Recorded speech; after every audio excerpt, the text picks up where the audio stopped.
buenas tardes a todos, nuevo programa de Economía Online. Como siempre, muchas gracias a los que nos apoyan y los que están del otro lado viéndonos como todos los jueves. Como siempre, no se olviden de activar las notificaciones y nos siguen en nuestras redes @GlobalPlayOc para ver obviamente el contenido de este programa y todo el resto de los contenidos de Global. Y también nos pueden seguir en el sitio web www.globalplay.ar. Obviamente estamos también en Spotify y tenemos nuestro propio canal de Telegram, con lo cual también pueden seguirnos por ahí. Siguiendo un poco la tónica de la semana pasada, bueno, obviamente semana caracterizada fuertemente por la volatilidad, ya no solamente producto de incertidumbres locales, sobre todo qué puede pasar con el Fondo Monetario. Los últimos trascendidos son que el desembolso inicial va a estar un poco más cercano a los 10.000 millones de dólares que a los 8.000 millones de dólares. Falta obviamente la aprobación del board, que debería suceder en el día de mañana. Voy a poner un signo de pregunta porque no está 100% confirmado, obviamente, esto. Y como siempre, hay que ver qué termina sucediendo con el esquema cambiario y con el esquema monetario. El esquema cambiario, qué pasa con el dólar, qué pasa con el dólar oficial, ¿no? Obviamente, que es el que fija el gobierno, por decirlo de alguna manera. Se mantiene el crawling peg, vamos a un sistema de bandas, vamos a un tipo de cambio flotante, vamos a un tipo de cambio de flotación administrada. ¿Y qué va a pasar con el dólar blend? Que eso es algo que se está discutiendo poco y es algo sumamente relevante. Muy probablemente el fondo te pida que el dólar blend no sea más. ¿Qué quiere decir esto? Que los exportadores tengan que liquidar toda su liquidación de dólares en el MULC. Con lo cual, bueno, obviamente tiene un impacto y tiene un impacto no menor. Con lo cual eso va a ser algo bastante relevante. Y también obviamente qué es o cómo sigue la escalada entre Trump y el resto de los países, sobre todo China. No nos olvidemos, hay países, bueno, Argentina uno de ellos, Argentina, Vietnam, Canadá, México, que ya mostraron predisposición a negociar en esta nueva guerra comercial y nueva guerra de aranceles que tiene el mundo. Yo creo que la película o la parte complicada de la película acá es China. No nos olvidemos, China tiene el principal superávit comercial con Estados Unidos.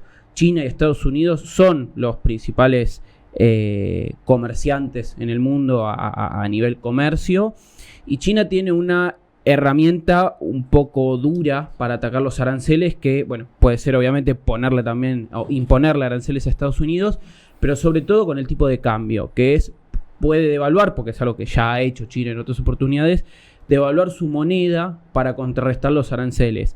Eso sería algo malo a nivel mundial, porque generalmente cuando China devalúa tenés un arrastre del resto de las monedas emergentes, con lo cual para un país como Argentina, a pesar de que tengamos cepo, nos acentuaría de alguna manera la discusión de si tenemos o no tenemos atraso cambiario, y si lo sumamos a lo que comenté recién de la incertidumbre de cuál va a ser el esquema que vamos a terminar teniendo, obviamente con devaluaciones fuertes en el mundo emergente, la respuesta probablemente sería algo bastante distinto a lo que tenemos hoy, con lo cual probablemente sigamos viendo mucha volatilidad los próximos días, así que vamos a estar atentos a la letra chica de lo que vaya a pasar con el Fondo Monetario.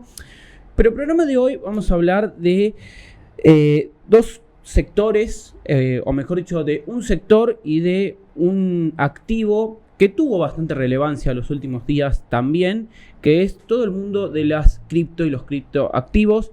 A mi criterio, un asset class más, ya que hoy por hoy los fondos institucionales, bancos y demás pueden invertir de alguna manera en criptos, con lo cual creo que es un tema bastante relevante, no solamente para la gente común y de a pie, sino para, bueno, inversores institucionales también. Y vamos a hablar un poquitito puntualmente de lo que es el sector metalúrgico, que un sector, algo que me llamó la atención viendo un poco los números, que es un poco dispar dependiendo de el sector al cual le producís, básicamente. Pero bueno, para hablar bien en detalle de estos temas, voy a presentar a los dos invitados de hoy. Carlos Biller, gerente general de Camima. Muchas gracias, Carlos, por estar acá con nosotros hoy. Y a Iñaki Azpeitia, ¿lo pronunciamos bien? Azpeitia. Ahí está. Especialista en criptoactivos. Temas un poco disímiles, tengo que decirles. Vamos a ver si tenemos algún punto de encuentro. Pero lo primero que les quiero preguntar a ambos es, bueno, una por ahí es una pregunta un poco más fuera de la Argentina, que es, toda la volatilidad que estamos teniendo hoy, ¿cómo afecta? Bueno, obviamente, por un lado los criptoactivos y cómo afecta, en el caso ya puntual de la Argentina, a nivel local, a, bueno, un sector industrial tan relevante como el metalúrgico, ¿no? Bueno, la cuestión de fondo que tiene que ver con los aranceles que se están empezando a imponer y que días más, días menos ya empiezan a tener activación, es una búsqueda de Donald Trump por la baja de la tasa de interés. Recordemos que Donald Trump tiene una bomba de tiempo que es la deuda pública, más de 36 billones de dólares que todos los días va aumentando. Y dentro de un par de meses vencen 9.000 millones de dólares y él tiene que refinanciar eso a una tasa más baja. Entonces lo que está buscando es generar justamente incertidumbre, generar miedo en el mundo y que el mundo siga comprando la deuda de Estados Unidos. Porque si hablamos de exportaciones, Estados Unidos lo que más exporta es deuda. Estados Unidos exporta deuda a través de su dólar. Estados Unidos no exporta autos, no exporta alimentos, no exporta tecnología, exporta deuda. Entonces tiene la pelota, si nos ponemos en términos futbolísticos. Bueno, es el dueño de la cancha y tiene la pelota. Lo hemos dicho una vez acá, de alguna manera, nosotros ahorrando en dólares, de alguna manera, es financiar, ¿no?, indirectamente a Estados Unidos, ¿no? Exacto, porque todo el mundo, lo que hacen los países cuando tienen superávit es invertir en activos que sean estables. Los bonos del Tesoro de Estados Unidos son la herramienta estable por naturaleza a nivel global.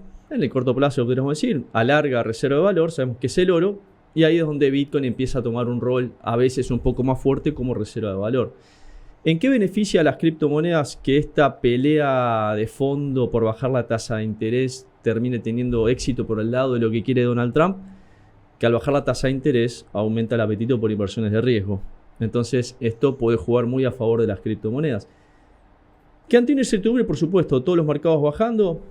Las criptomonedas no se despegan tanto del resto de los mercados y por eso, más allá de que en los primeros días Bitcoin pudo mantener un precio más o menos estable, en los últimos días tuvo un retroceso, pero te diría que para los que estamos en criptomonedas, estos días, lunes negro, martes negro, miércoles negros, en realidad han sido más grises que negro, porque en definitiva son retrocesos que estamos acostumbrados y que simplemente, si hacemos un análisis no tanto tiempo atrás, sino cuando empezó la pandemia, marzo 2020 más o menos, recuerden que en ese momento hubo un crash, que todos los mercados bajando, el Dow Jones por abajo de los 12 puntos, inestabilidad en las bolsas. Situación muy similar a la de ahora. Bitcoin valía $4.000 y hoy vale cerca de $80.000.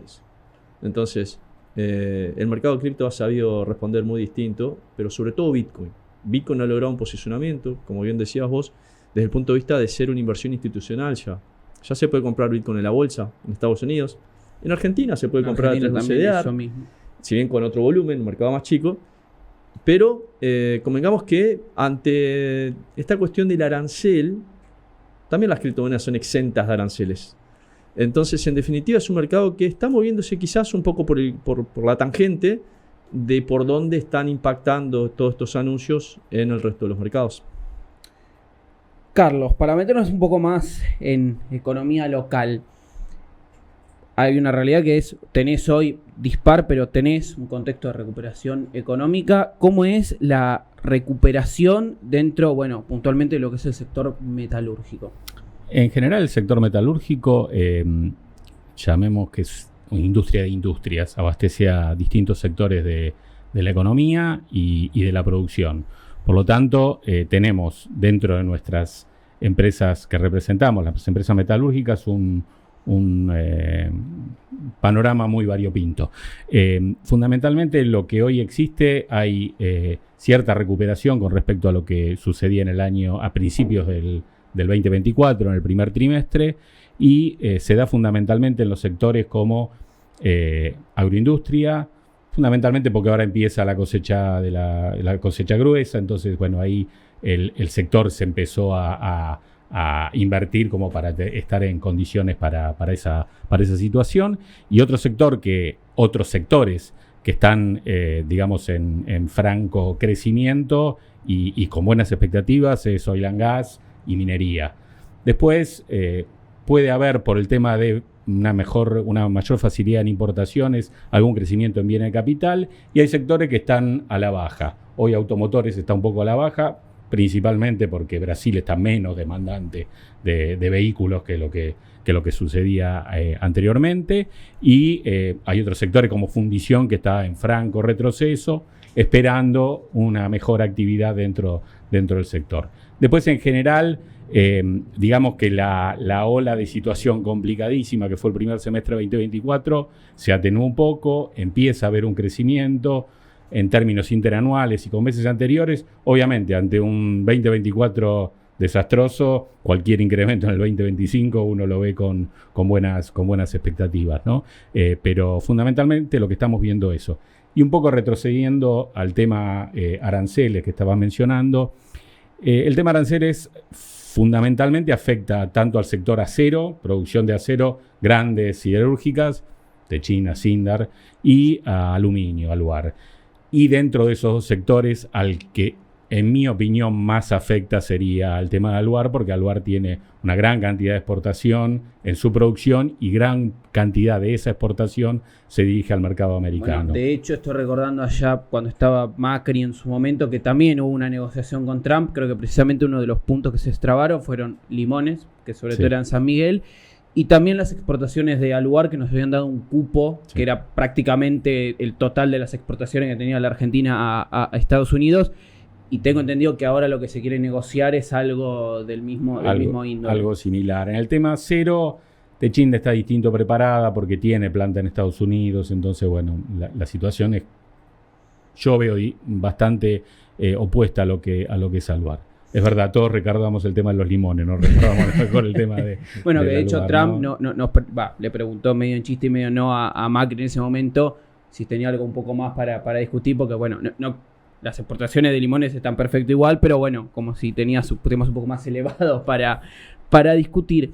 Todo el tema de la normalización de las importaciones al sector, porque viste que hay mucha discusión al respecto si liberar importaciones es bueno o no es bueno. Obviamente la respuesta es depende para qué. En el caso del sector metalúrgico, el facilitar la importación, ¿es más un problema o es más una forma de tener insumos más baratos para producir otras cosas? Te respondo igual que tu comentario, depende para qué. Para algunas industrias es beneficioso porque obtuvo una mejor posición con respecto a al suministro de productos que sí o sí son importados. Hoy estamos en un mercado global y hay ciertos productos que no se fabrican en Argentina y es necesario que vengan importados. Y hay otros sectores que lo afectan. Lo que yo entiendo en la situación actual, cuál es la política que está llevando a cabo el gobierno, las empresas a los que más afecta el tema de importaciones, al margen, o sea, no tendrían que ir a buscar pedido tanto de subimos los aranceles para que la importación no entre, sino tendría que buscar tratar de reconvertir su objeto, tratar de buscar alguna alternativa para poder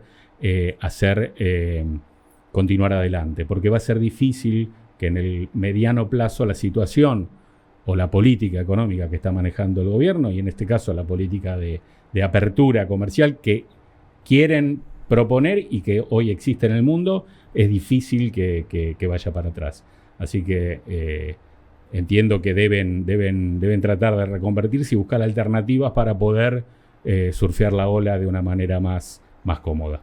En el agregado del sector, la mayoría de las empresas tiene la capacidad, obviamente no una reconversión de un día para otro, pero digo, a nivel agregado del sector, ¿vos tenés la capacidad de lograr esa reconversión para tener un sector competitivo, pensando en eventualmente exportar, no solamente para satisfacer el mercado interno? Digamos, como lo tenés en la agroindustria, por ejemplo, decís, la agroindustria claramente es un sector competitivo a competir con otros países en el mundo. El sector metalúrgico argentino, obviamente no necesariamente todos, tiene capacidad de ser competitivo a nivel mundial. Yo entiendo que sí, y fundamentalmente allí es donde el ingenio del empresario argentino tiene que buscar alternativas como pueden ser asociaciones con partners en el exterior que quieran generar algún tipo de asociación para poder apuntar a un producto que sea competitivo. Obviamente también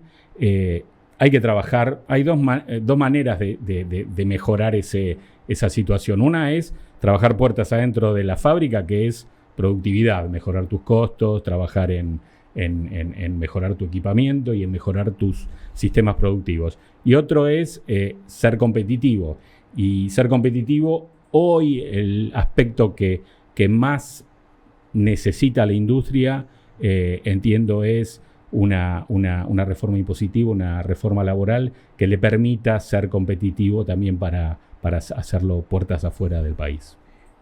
Antes de retomar el tema cripto, en el caso de no solamente reforma impositiva, que por ahí lo impositivo es más sí algo que se tiene que discutir el gobierno, puntualmente la reforma laboral, ¿vos crees que hay predisposición del lado de los gremios a, no quiero hablar de flexibilización laboral, sino de reformular el esquema laboral que tenemos hoy a un esquema similar? Porque, por ejemplo, tiene la UOCRA, que dicen que es relativamente exitoso, armar algo más puntual para el sector metalúrgico. ¿O crees que el gobierno se podría topar con esto no lo tocamos? Creo que hay que ser inteligentes, y ahí van a converger todos los sectores, empresarios, sindicalismo y gobierno. El esquema de UOCRA es un caballito que viene de la mano del tema fundamentalmente indemnizaciones. No creo que, o sea, es un aspecto que está bueno, que mejora, que poner una situación hoy de un horizonte claro al empresario, como puede ser el tema de saber qué indemnización vas a pagar o cómo la va ahorrando en el tiempo, como puede ser el tema de UOCRA, es interesante. No es el único tema. Creo que en lo que es reforma laboral tenés que ver tema de bajas de aportes patronales. Todos sabemos que el empleo no creció en los últimos 13, 14 años. Seguimos teniendo 6 millones y pico de personas que trabajan en el sector formal. Eso no crece. La única manera que crezca, a nuestro entender, es a través de las pymes, de todos los sectores, no solo las metalúrgicas, de todos los sectores. Y ese crecimiento se tiene que dar a través de un panorama cierto que tengan los empresarios. Hoy los empresarios tienen un incremento de venta, de producción, y no quieren tomar una persona más porque es un riesgo más. Los juicios laborales, la industria del juicio, algo se atenuó con el tema de las multas que bajaron, todo, pero el riesgo siempre está presente. Entonces, la idea es tratar de buscar una alternativa que sea, no digo 100% seguro para adelante, porque el empresario asume siempre riesgos, pero que sea un panorama que por lo menos uno sepa cuáles son los riesgos a los cuales se va a enfrentar. En algún momento leí que Argentina era uno de los principales, somos uno de los principales países que son tenedores de dólares y también de criptoactivos. O mejor dicho, que los argentinos eran uno de los principales países que, operaban criptoactivos. ¿Qué tan lejos estamos de algo que comentó el presidente en algún momento, que quería que la Argentina sea un referente, no solamente en empresas de IT, sino también puntualmente en el sector de criptoactivos? ¿Algo así es posible en la Argentina, con fomentos obviamente de política pública? ¿O crees que es algo que así todo, aunque tengas en contra del gobierno, es algo que efectivamente puede suceder, que la Argentina sea un referente, digamos, a nivel mundial de todo lo que es el sector cripto? Sí, particularmente creo que este gobierno es por ahí mucho más cercano a lo que eran las gestiones anteriores, que se habían mostrado bastante opuestas a la idea de cripto, de Bitcoin, de descentralizar, de eliminar intermediarios, que es un poco la propuesta de base de Bitcoin y de las criptomonedas.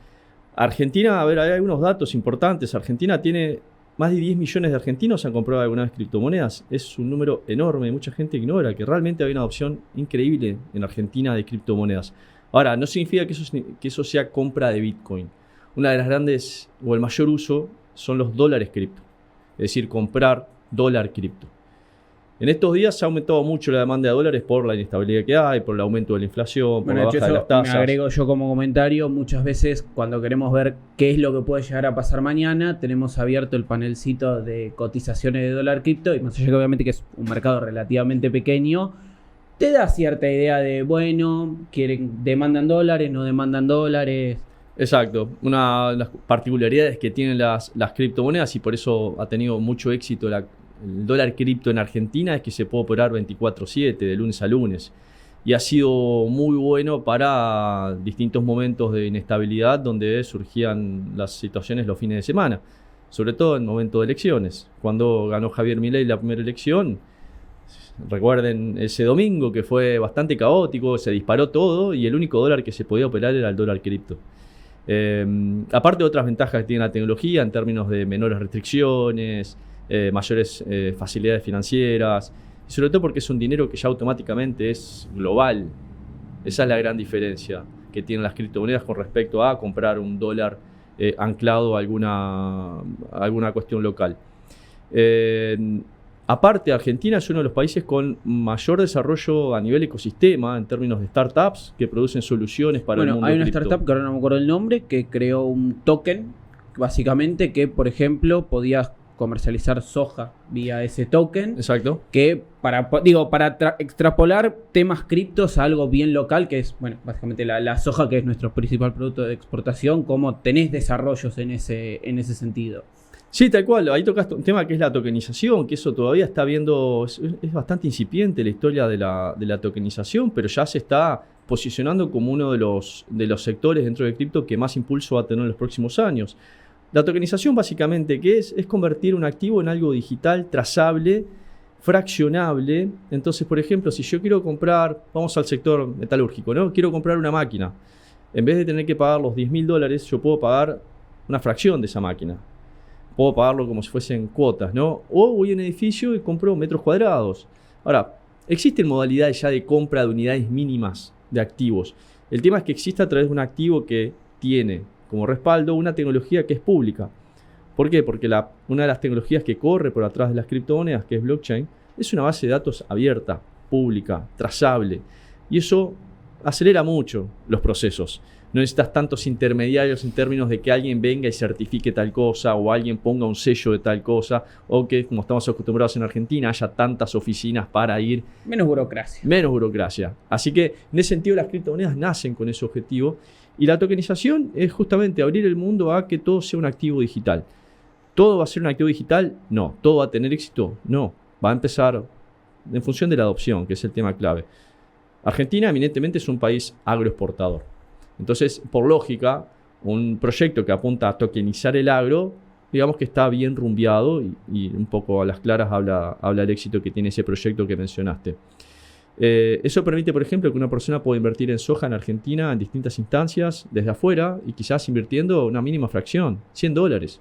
O, por ejemplo, si quiero invertir en un rodeo de vacas, bueno, invierto $100 en el rodeo y soy dueño de una cuota parte de lo que genera como valor la explotación esa. Eso es la gran esencia de la tokenización. Pero es como una etapa un poco más avanzada de las criptomonedas. Hoy en la práctica, ¿para qué se utilizan básicamente? Bitcoin como reserva de valor, como oro digital, y el dólar cripto como una forma de escudarse ante la inflación. Porque en Argentina, patológicamente, incorporamos dólares. Siempre, como forma de cubrirnos ante la inflación, siempre dólares. Mencionaste la cuestión de la tenencia de dólares. Sí, somos uno de los países del top 3, top 5 con mayor cantidad física de dólares. Fuera de Estados Unidos, obviamente, creo que es Italia, uno de los principales países. Rusia y después viene cuando estamos hablando de este dólar, billete dólar físico, no dólar en una pantallita en el banco. Billete, porque obviamente el mayor tenedor de deuda pública es China. Exactamente. Entonces, estas cosas no son menores. Estados Unidos está de alguna forma enquistado en todo el mundo, en todos los procesos. Siempre está el dólar de por medio. Entonces, más allá de cómo termine esta pelea, y por más que el dólar en algún momento se perciba un poco débil, ¿no? Porque está como perdiendo cierta hegemonía, los contratos de repente se pueden firmar en rublos, o se pueden firmar en yuanes, o se pueden firmar y hacer en cripto, que parece un poco la esencia también de Bitcoin. Hoy vos podés hacer una transacción en Bitcoin de $10 o de $10 millones y pagar centavos, y sabés que la transacción se ejecuta. No necesitas una transacción, no necesitas el sistema SWIFT de por medio, no necesitas triangular la operación. Pero claro, eso rompe mucho. Rompe con el estatus de las cosas. Bueno, pasó hace poco Trump con países, Brasil, Rusia y demás, que trataron de empezar a hacer comercio bilateral en sus propias monedas. Claramente no fue muy bien recibido. Amenazas también de por medio de sanciones y demás. Con lo cual, sí, claramente atentar contra la hegemonía del dólar no es gratis. No es gratis, no va a ser algo tan rápido que de repente el dólar salga de la, Pero es de la sorprendente ventana. también, ¿no? Que Trump al mismo tiempo después te voy a preguntar un poco el tema de Libra, si vos crees que, más allá de si el presidente tiene o no alguna responsabilidad, Sí, sí. si algo de ese estilo te puede impactar negativamente en la concepción general que puede tener la gente de las cripto. Es un poco paradigmático que Trump, siendo el presidente de Estados Unidos, te fomente también las cripto, ¿no? Porque en un momento, bueno, se armó una reserva estratégica de criptoactivos, también de desregular el mercado de criptos, que la SEC no se pueda meter y no te pueda molestar. Siendo Estados Unidos el que básicamente quiere que le demandes dólares también, ¿no? Al mismo tiempo. Sí, tal cual. Por eso creo que hay un tema, y yo lo abordo mucho en las redes cuando hablo de Trump, y es que Trump en su vida ha comprado Bitcoin. Él no compra Bitcoin porque justamente se le cae el relato del dólar si habla de Bitcoin. Ahora, él sí que ha comprado directamente o a través de sus hijos Ethereum o tokens que están basados sobre Ethereum o otro tipo de proyectos. Son meme coins. Donald Trump sacó su propia meme. Bueno, Y Melania podríamos decir Cohen que le y fue Trump. bastante bien. Entonces, esa es una lectura mía también muy particular de por qué Donald Trump no tiene Bitcoin. Y porque de alguna forma, si Estados Unidos va a generar una reserva de valor estratégica de Bitcoin para, y él lo dijo, poder licuar parte de la deuda también. Fíjense que ahora hay una propuesta inclusive de sacar bonos atados a Bitcoin, lo cual permitiría generar un financiamiento de la tasa mucho más bajo. Él apoya a la industria de cripto. Lo dijo tanto en las promesas de campaña, como, fíjate, inclusive cuando él gana la elección, allá por octubre, noviembre, Bitcoin valía por abajo de $70.000, se fue a $109.000 en un par de semanas. Y Bitcoin es uno de los dos activos que desde que salió electo Donald Trump está al alza. Uno es Bitcoin, el otro es el oro. Bitcoin hoy vale más o menos $75.000, $80.000. Sigue arriba. Las acciones han caído un 15, 20, 30%.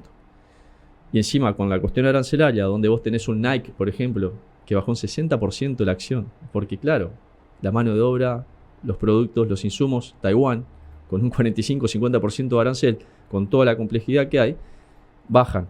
Ahora, lo importante para tener en cuenta esto, que más allá de la volatilidad y lo explosivo que pueden llegar a ser las criptomonedas, que si uno lo visualiza un poco más allá, en el largo plazo, y no estoy hablando de 50 años, estoy hablando de 4 años, vemos que Bitcoin, estoy hablando de Bitcoin, como reserva de valor, como activo a atesorar, siempre cumple con la máxima que es seguir acumulando dólares, seguir generando dólares. En un país que está acostumbrado a amarrocar dólares, pero por más que vos los tengas en el colchón o en la caja de seguridad, no vas a tener más dólares, vas a tener mayor poder de compra a veces. A veces te rinde más, a veces te rinde menos. No vas a producir más dólares. Bitcoin en eso, y eso lo podemos pensar como un mundial, cada 4 años el que invierte en Bitcoin siempre tiene más dólares. Eso no es opinión, eso es un hecho. Ahora, podemos pensar que de acá a 4 años Bitcoin va a seguir valiendo. Y se puede comprar en la bolsa, los países lo están comprando. Estados Unidos quiere comprar 1 millón de Bitcoins. Quedan por minarse menos de 2 millones de Bitcoin. Entonces, convengamos que es un recurso cada vez más escaso y que todavía lo puede comprar cualquier persona en el mundo. No hace falta ser millonario para tener y qué Bitcoin. fraccionable, ¿no? Eso creo que está bueno, porque a veces la gente dice un Bitcoin vale 80.000, 50.000, 100.000, lo que valga. Exacto. Vos necesitas comprar un Bitcoin. Vos podés comprar literalmente una fracción de centavos. Exacto. De Bitcoin. Hoy hablamos de la tokenización. Bueno, obviamente, todo es dinero programable, las criptomonedas. Y en Argentina podés empezar a comprar desde 1.000 pesos. Entonces, siempre yo cuando me dicen, bueno, pero ¿y qué le sugerís a la gente? Mirá, una de las formas es empezar a acumular algo de Bitcoin. 1.000 pesos, 5.000 pesos al mes. Ir comprando Bitcoin. Olvídate del precio. El precio te da la razón en el tiempo. Y si lo lees más corto, en el corto plazo, fíjate cómo está sosteniendo muy bien el mercado cripto, esta bajada de todo el mundo, de todo el mercado.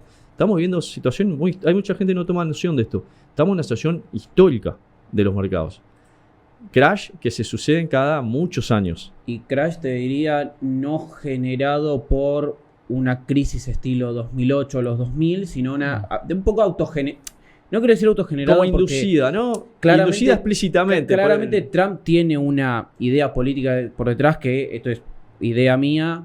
Vení, necesito que te sientes a negociar. ¿Cuál es la forma que te sientes a negociar? Hacer algo sumamente antipático y patear el tablero. Por lo pronto China no se quiere sentar a negociar, con lo cual hay que ver que esto no siga escalando. y como bien dijiste vos, quiere bajar la tasa de interés, o necesita que la tasa de interés sea más baja y que el dólar esté depreciado. Con lo cual creo que lo particular en este caso es que todo estaba relativamente bien hasta que vino Trump y literalmente te pateó el tablero. Sí, sobre todo en tan poco tiempo de gobierno, ¿no? Asumió el 20 de enero, vamos un par de meses nomás, y todos los días está generando anuncios, entonces él está generando la volatilidad. Sabemos que es un tipo bastante impredecible. Yo creo que inclusive ahora con la edad se ha puesto un poquito más irascible, inclusive, fíjense que tiene como menos paciencia, o es un personaje también. Por ahora parece que le está funcionando, pero vamos a ver, en realidad esta cuestión de las tarifas puede escalar muchísimo, porque la principal preocupación de Estados Unidos es, obviamente, la aceleración de la inflación y los desempleos. O sea, pues las empresas, obviamente, o trasladan el precio por lo que tienen que pagar dentro del país, subir un 10, 20, 30% del costo, o tienen que hacerse más chicas, más eficientes, despidos. ¿Y a dónde va a ir a parar toda esa gente? En un Estado que no persigue agrandarse, sino achicarse. No los puede contratar el Estado. Si hay algo que Donald Trump también busca, a través de Elon Musk, con la oficina Doge, de hacer más chico, vamos a ver si sostiene eso en el tiempo también, ¿no? Bueno, de hecho ya hubo un par de roces con Elon y algunos que otros dicen que están más afuera que adentro del gobierno con el tema de los aranceles. Toda esta volatilidad, la perspectiva dentro del sector, bueno, con la heterogeneidad que tiene el sector metalúrgico, también como explicaste antes, ¿cuál es la perspectiva, vamos un poco más de mediano plazo, si querés, dejando de lado Milei y el tema de, bueno, hay elecciones de medio término, la perspectiva del sector, suponiendo que logramos la tan ansiada estabilidad? No quiero decir que tengamos un crecimiento económico descollante, nada por el estilo. Suponiendo que logramos tener estabilidad en los próximos años, ¿la perspectiva del sector en general es buena? Yo creo que sí. Lo que hay que pensar es que este es un buen momento para que las empresas se maduren, que dejen de pensar en un crecimiento a través de el crecimiento que te daba la inflación. Aumento los precios, mis costos los cubro con un mayor precio total. La inflación me va a dar una mano en algún momento. El despiole del mercado me va a ayudar. Hoy es clave que el empresario argentino se siente a analizar costos y empezar a mirar punto por punto cada ítem de su costo y ver cómo lo puede bajar y cómo lo puede reducir. ¿Están dispuestos a cambiar un poco? No digo los empresarios, creo que también tienes un tema un poco generacional por ahí también. ¿Están dispuestos a eventualmente tener ese cambio de chip de decir, bueno, Argentina tiene lo mismo, no que seamos Suiza, pero digo, Argentina logró tener estabilidad como puede tener cualquier país vecino, Brasil, Paraguay, Perú, que tiene crisis políticas todos los días, tiene más estabilidad económica que nosotros? El empresario está dispuesto a ese cambio de chip, de decir, no me fijo más en el dólar, me fijo en cómo abaratar costos, me fijo en reclamar bajas de impuestos, ¿por qué no? En simplificar procesos burocráticos, que me imagino que en el sector debe haber un montón. ¿Hay margen, digamos, de las cámaras empresarias, sobre todo, para encarar algo así? Digamos que reacciones ¿cómo se llama? Ay, no me sé la palabra. Digamos, va a haber empresarios que no quieren cambiar, ¿viste? Medio gatopardismo, que las cosas cambien para que nada cambie. ¿La ¿no? realidad te puede llevar a tener que cambiar? Yo creo que sí. Yo estoy convencido que la realidad los va a llevar a tener que cambiar, si no, a lo mejor lo que dijo Milei en su momento, lo que dice a veces el gobierno, ¿no?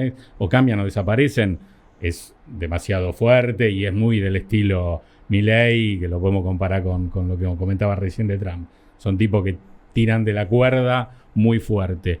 Pero creo que sí, van a tener que cambiar porque esta realidad va a seguir en el mediano plazo, es lo que yo entiendo, y si no cambias, tenés mucho riesgo de desaparecer o de bajar al mínimo. Entonces, tenés que cambiar y tenés que buscar crecer o tener rentabilidades más lógicas dentro del mercado, no alguna cosa ilógica que había anteriormente. Es muy difícil hablar en general porque, como te decía antes, el mercado es muy variado y muy difícil. Pero al margen de que quieran o no quieran hacerlo, creo que tienen que hacerlo. Yo tengo contacto con muchas empresas en las cuales hay algún trasvasamiento generacional y el industrial o el empresario joven de entre 35 y 45 años tiene esa visión de cambiar. No tiene la misma visión de a lo mejor la gente de mi edad. Y creo que todos se tienen que subir a ese tren, porque si no va a ser muy difícil poder crecer y poder competir tanto de manera nacional con productos importados como internacionalmente para crecer y generar dólares. Si el gobierno se tuviese que enfocar en un punto para una mejora general del sector, claramente son varios puntos porque como todo, no, una sola cosa no soluciona todo. ¿Cuál crees que es el más fundamental hoy dentro del sector para decir, mira, si se encara esto, obviamente sentándose con empresas por un lado, gobierno por otro, gremios probablemente por otro, ¿cuál crees que es ese punto más? No, los dos puntos clave son reforma impositiva y reforma laboral. ¿Cuál crees que pesa más, la impositiva o la laboral? No sé, a alguno le pesará más la laboral por su estructura, a otro la impositiva. Me parece que la primera que van a encarar, en mi opinión, me parece que la impositiva va a ser más fuerte que la laboral. La laboral tiene muchos actores de...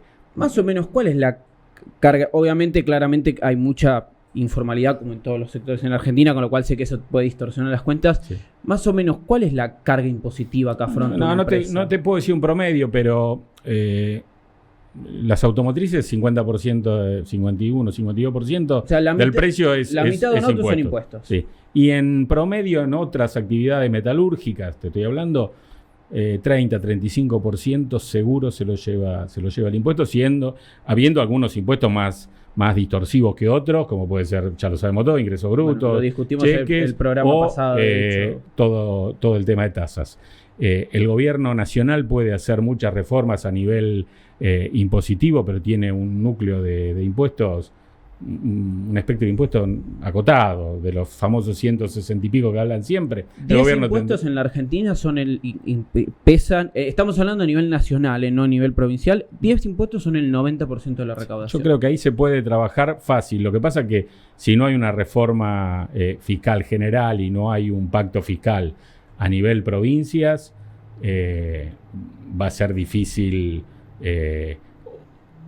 lograr una ecuanimidad entre todas las provincias, o si no, van a tener que empezar a competir entre las distintas para poder hacer eso. Hecho, y después las municipalidades tienen una tasa que son... Algo que quedó... No, ya de los municipios ni siquiera me voy a poner a discutir porque he tenido discusiones con amigos míos, me parece... No quiero hablar de un municipio en particular, pero las tasas municipales a veces son una tomada de pelo, hablando mal y pronto. Argentina tuvo un pacto fiscal también en la época de Macri, que en algunas provincias llevabas ingresos, en un par de años obviamente, llevabas ingresos brutos a prácticamente cero para un montón de actividades. ¿Cómo cambia todo tan rápido en la Argentina? Que, bueno, obviamente pasaron las elecciones y durante el primero o segundo año del gobierno de Alberto Fernández, no me acuerdo bien cuándo, se dejó sin efecto el pacto fiscal. Con lo cual, bueno, ahí tenemos como en la Argentina...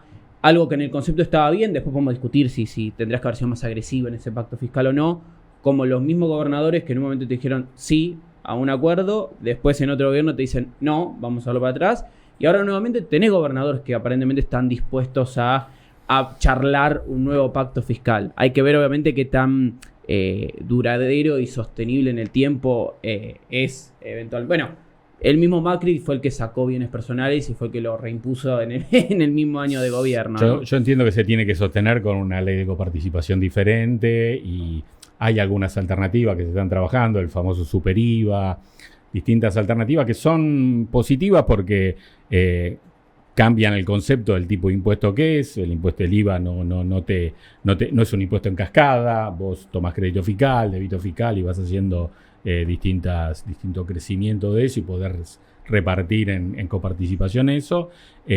Pero obviamente hoy el valor que las provincias recaudan a través de ingreso bruto es importante y lo tienen que, al margen de que tiene que hacer también su reducción de gasto público, tienen que reemplazarlo con otro ingreso que tendrá que venir de una reforma impositiva general, ¿no?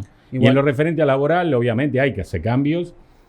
Yo creo que hay que incentivar la toma de personal a través de mejoras en contribuciones patronales o retenciones al empleador para hacerlo más bajo el costo laboral y tratar de buscar alguna alternativa para que la salida o el cargo ante una salida de un trabajador no sea tan onerosa para el empleador. Si vos le preguntás hoy a cualquier empresario... O que por lo menos todo el costo que paga el empresario mínimamente vaya al empleado, ¿no? Porque muchas veces lo que pasa es porque decís, bueno, en ese caso por lo menos es el empleado con más plata en el bolsillo, en definitiva va y ahorro consume.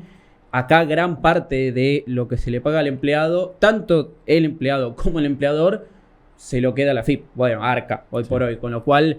lo que se paga de un juicio laboral va a manos de la industria del juicio, fundamentalmente, ¿no? Así que si vos preguntás en general, el empresario te dice, si la indemnización queda como está en la ley, no habría problema, pero vos tenés una persona un año y a lo mejor te sale después pagarle 10 sueldos, 20 sueldos, que una pyme la quiebra. Una pyme no tiene espalda como para soportar un juicio laboral en las condiciones que estaban dadas hasta los últimos meses, ¿no? Y ahí es algo que también hemos discutido en algún otro programa, que es la falta de justicia. Que esto también es de alguna manera falta de justicia, ¿no? Que es resolver rápido, lo más rápido posible y conforme a decisiones lógicas, porque es lo mismo, si pago una indemnización y me funde la empresa y hay algo que no tiene... Está muy bien, le vas a pagar la indemnización al empleado, por ahí eso te genera dejar 10, 20 personas más en la calle, ¿no? El caso Libra. Nuevamente, como dijimos antes, sin discutir la responsabilidad o no que pueda tener el presidente, que eso bien lo defina la justicia. En la que es la imagen de la gente común y de a pie de lo que es el mundo cripto, ¿te genera esa percepción de esto es negativo, hay cosas raras por detrás? Que bueno, probablemente, a ver, cosas raras hay como puede haber en cualquier sector. ¿Crees que puede haber sido muy negativo el impacto de todo esto para la gente de comunidad a pie, cuando por ahí el presidente quería tener una buena acción haciendo esto? Sí, justo la noticia tiene que ver con que hoy se aprobó la comisión investigadora de Libra en el Senado, así que con una mayoría importante, así que bueno, se investigará el tema y se verá la responsabilidad efectivamente del presidente y del círculo. Pero más allá de eso, yo creo que el efecto inmediato negativo del caso Libra tiene que ver con que las personas que estaban dudando de entrar en cripto van a seguir dudando. Esa es la realidad. ¿Por qué? Porque si todavía no tienen una experiencia de aprender un poco sobre cripto o empezar a utilizarlas o empezar a atesorarlas y de repente visualizaban como una gran posibilidad una criptomoneda que el presidente mismo difundió, promocionó, bueno, la calificación que sea, obvio que eso genera un mal sabor. Ahora, como dije yo dije un dato, ¿no? Más de 10 millones de personas han comprado cripto en Argentina. Te diría que la cantidad de gente que se ve afectada por esa situación de Libra, de lo que podríamos decir el ahorrista medio, casi nula. O sea, el que se ve afectado directamente tiene que ver con un inversor más especulativo y un poquito más sofisticado. Hay que tener cierto dominio para poder invertir en Libra. Bueno, eso es algo que se discutió mucho, que no es tan fácil como voy y abro, no vamos a promocionar ninguno, pero hay varios broker cripto, sí, de los más conocidos, que es relativamente fácil transferir de tu cuenta de banco, tocas un enter y compras la mayoría de las cosas que tengas ganas. Libra, vos tenías que comprar Solana, si no estoy equivocado. Dentro de la red Solana tenías que comprar otra cosa y ahí recién con eso finalmente podías hacer. Sí, es como que tenías que ir a un banco cripto descentralizado y utilizar una billetera y otra criptomoneda. Digamos que ya con 3-4 pasos ya desactivás o sacás del medio a un montón de gente. Ahora, igualmente un broker lo listó. O sea que hubo una ventana para que gente pueda haber comprado con pesos Libra. Es real. Se verá. Hay denuncias, se está estudiando. Pero igualmente, más allá de eso, yo creo que la enseñanza para la gente es primero no dejarse llevar por algo que no tiene sustento, porque en definitiva había muchas red flags, como se dice en lo que tiene que ver con lo que salió publicado de promoción del proyecto Libra, porque era un proyecto que no tenía ningún fundamento, un proyecto que no tenía ninguna propuesta de valor, más allá de meramente lo que decía el tweet del presidente. Uno iba al sitio web, había nada, una expresión de deseo de hacer algo, y eso ya era una alarma, digamos. Y después que efectivamente solamente exista a partir del tweet de un presidente o de un famoso, podríamos decir, en este caso el presidente, con lo que implica eso, también es una alarma muy importante. Para los que estamos en cripto ya sabíamos que era un proyecto que era altamente especulativo, entonces lo que uno colocaba ahí, yo invertí en Libra inclusive, sabías que podía estar sujeto a ganancia, a pérdida, pero era un dinero que estaba expuesto a un altísimo riesgo. Entonces, lo que deja como clave para las personas es, primero, no inviertan en lo que no entienden. Bueno, te iba a preguntar, ¿qué le recomendás al que quiere empezar en el mundo cripto y qué tenés que tener cuidado para en esto de, no necesariamente que quieras invertir en cripto, pero sino por ahí interiorizarte un poco más, como alguien que le decís, bueno, mira, te querés interiorizar en inversiones en bonos, Exacto. Te abrís una cuenta comitente, transferís, tenés cuidado con tener los fondos justificados. ¿Qué tenés que tener presente y a qué tenés que estar atento para empezar a incursionarte en todo el mundo cripto, que es muy grande? Porque hay muchísima vida más allá de Ethereum y de Bitcoin, créanme, contratos inteligentes, blockchain, pequeños proyectos o pequeños, no tan pequeños. ¿A qué tenés que estar atento? Bueno, primero, en Argentina, hablando de esta cuestión del ecosistema cripto y cómo avanzó Argentina, ya existe una regulación, existe un registro de proveedores de servicios de activos virtuales. Somos, digo, porque mi empresa está registrada, somos sujetos obligados ante la UIF, estamos bajo la órbita de la CNB, y todo eso legitima, digamos, por el camino por donde uno puede contratar un servicio, o por donde uno puede decir, bueno, compro criptomonedas acá o invierto acá. Entonces, primero tratar de ver que si te ofrecen algo, primero ver si efectivamente es alguien que esté amparado por un registro. Lo cual, lo que persigue en definitiva ese registro es cuidar al usuario final. Cuidar al usuario final. Ahora, después, no dejarse llevar por retornos asegurados. Hay productos muy estándares en el mercado que te pueden asegurar una cuota, como un plazo fijo. ¿Viste? Que te dice, bueno, esto es una tasa y por eso se llama plazo fijo. Ahora, en inversiones de alto riesgo que te aseguren una tasa, ya por lo menos es una alarma. Entonces, no se dejen llevar solamente por eso. Tercero, ver de quién viene esto. Si viene recomendado por alguien calificado, si viene porque un primo me dijo, mirá, estoy ganando plata con esta criptomoneda o con este esquema que tengo que poner plata y me aseguran sacar plata. Bueno, más allá de que uno alerta a la gente, más allá de uno que incentive la educación, hay muchas veces que la gente invierte igual, por la misma necesidad de decir, quiero hacer un mango extra. Bueno, mi consejo para toda esa gente es, inviertan una parte, inviertan lo que estén dispuestos a perder o a exponer a un alto riesgo. Hay mucha gente que saca un préstamo para invertir en algo, vende el auto, hipoteca. Y siempre sepan en qué están invirtiendo. O sea, Exacto. si te querés Bitcoin, Ethereum, bueno, por ahí entendemos un poco más allá que obviamente yo lo digo y sé relativamente poco a todo lo que podrías saber. Si te estás metiendo en otro tipo de cripto, en proyectos más chicos, interiorizate, ¿no? En qué es efectivamente lo que estás invirtiendo. Sí, es que lo que hace uno en cualquier inversión. Nada más que, bueno, convengamos que en Argentina no tenemos un perfil tan inversor. El perfil de Argentina es acumular dólares. Entonces, de a poco eso va cambiando. De a poco van apareciendo muchas más soluciones para que uno haga inversiones en forma más simple. Muchísimas aplicaciones ahora. Entonces, bueno, es prácticamente empezar a transitar el camino, pero sin exponer más de la cuenta. No se van a hacer millonarios de la noche a la mañana, ni con una acción, ni con Bitcoin, ni con cualquier esquema. Esa es la realidad. Las mejores inversiones son las que maduran en el tiempo. El tema es que a las criptomonedas particularmente no se les tiene mucha paciencia. Y esa es la realidad también. Muchas veces se espera que uno invierta en cripto y automáticamente se haga millonario, y no va a pasar.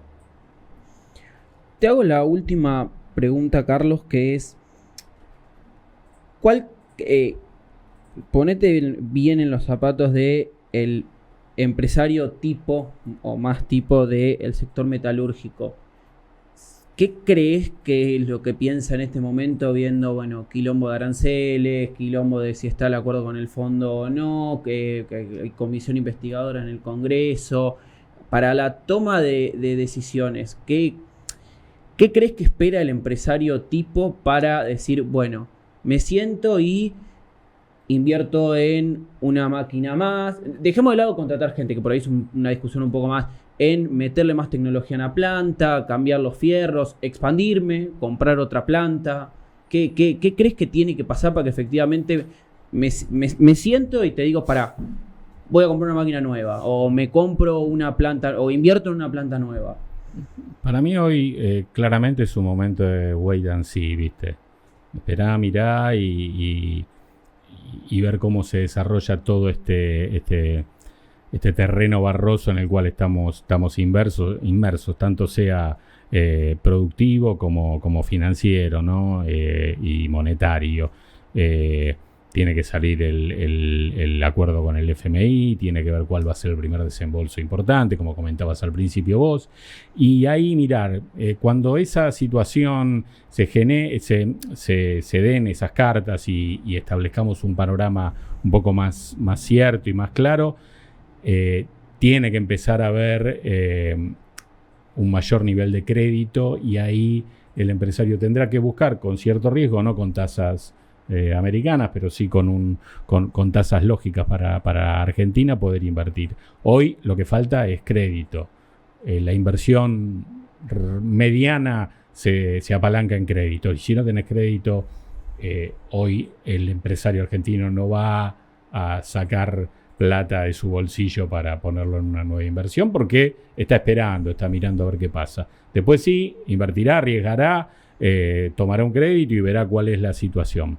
Pero por el momento va a tener que esperar y va a tener que ver cómo se desarrolla todo esto. Estamos en un año de elecciones. Bueno, me sacaste la pregunta de la boca. Hay mucha expectativa, no importa por un candidato en particular, ¿hay mucha expectativa en torno a las elecciones? ¿O son unas elecciones más y no, digamos, no me va a cambiar mucho la decisión de gane un candidato u otro candidato? ¿O hay mucha expectativa, bueno, vamos a ver qué puede pasar con la... Yo creo que la expectativa es más política que a nivel productivo o empresarial. No lo veo tan... O sea, sí es importante, pero no la veo... No va a ser muy distinta a lo que venía. Pesa mucho más tener estabilidad económica, sí, y bueno, que en definitiva la sí. estabilidad económica te trae crédito también, a lo que Exacto. la Argentina no tenemos. O sea, bueno, la inflación de hecho es básicamente también la contracara de no querer ahorrar en pesos.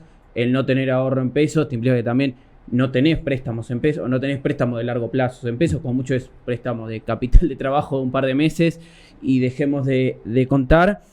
Con lo cual, bueno, creo ahí también está, que también cuando ves las encuestas de opinión, cómo fue cambiando un poco, que primero era la inflación, ahora la inflación creo que está en tercer o cuarto ítem de importancia, y la importancia es qué puede pasar con mi trabajo, o sea, mi estabilidad laboral, tema de seguridad, con lo cual, bueno, ahí tienen el por qué es importante lograr, no por un par de semanas, un año, lograr sostenidamente lo que lograron todos los países de América Latina, la mayoría, que es tener estabilidad económica. Y yo siempre pongo el mismo ejemplo. Perú es un país que cambia el presidente prácticamente todos los días.